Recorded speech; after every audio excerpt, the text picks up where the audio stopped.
A proper fit is important to get the most out of your Smart Glove experience.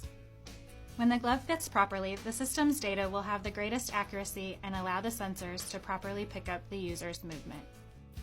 The Smart Glove is fit by measuring between the wrist crease and the tip of the middle finger in order to determine the correct size. Start by putting the glove on the back of the hand.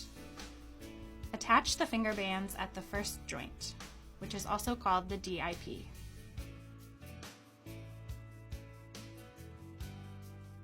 Now you can secure the wristband.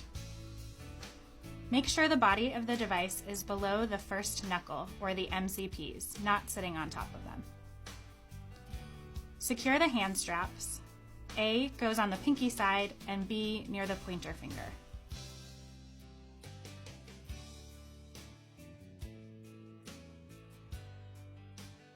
You'll see that the wavy part of the band goes between the thumb and the first finger.